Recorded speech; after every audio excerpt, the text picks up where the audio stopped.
Embak mga Omega, nakabihis na akong pampatulog dahil nga kakakauwi ko lang galing ng Robinson, the Chess.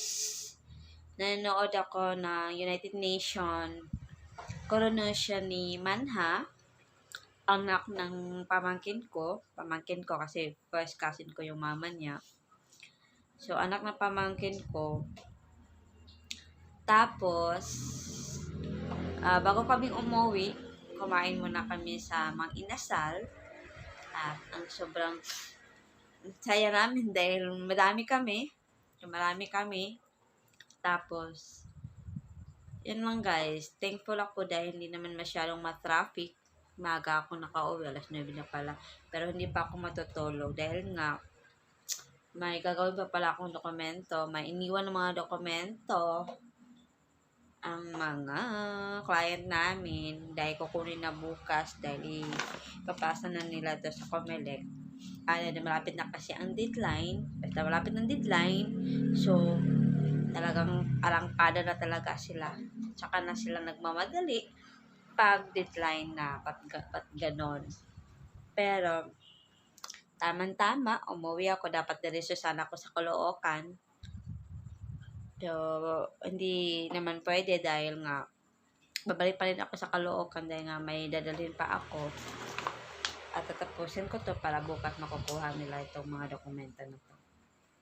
So, mag-overtime tayo ngayon. At thanks God dahil maayos ang biyahe ko. Hindi masyadong traffic. So, salamat Ate sa Sabas for inviting me, for watching your kiddos, your child, your daughter. Grabe naman dyan. Salamat sa pag-invite. Talagang mag-half day talaga ako. Kasi Friday naman, hindi naman masyadong maraming tao. Hindi naman masyadong maraming client. Kaya, pumayag naman si tatay na umalis ako. Pero, may iniwan naman sila. Pero gagawin ko naman yan ngayon. Mag-overtime ako ngayon. So, babi mga Omega, dahil may tatapusin ako mga dokumento, alas 9 na, pero mabilis lang naman ito. Mabilis lang ito dahil konti lang. Tapos, so ito lang na, basta pa kasi ang buhok ko. Salamat din sa Sabat, Imelda. Nag-enjoy kami. Nabusog. Salamat for your dinner. At salamat sa celebration ni Manha. So, congratulations Manha. Enjoy your day.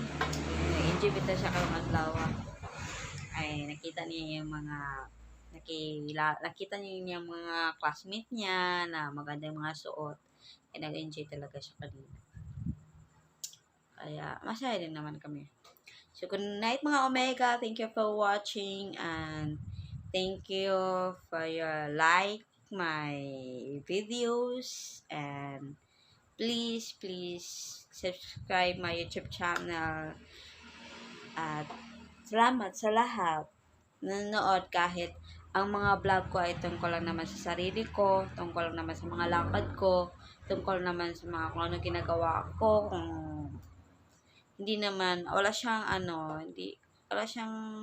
hindi ba sa ibang vlog na may mga talagang may topic ka. Yung sa akin lang, ang binablog ko lang ay anong ginagawa ko kapag may oras akong makablog. Yun lang. So, thank you for watching pa rin dahil ginahayin niyo ako dahil binigyan niyo ako ng oras. So, thank you and good night. Thank you for everything mga Omega. Good night, guys.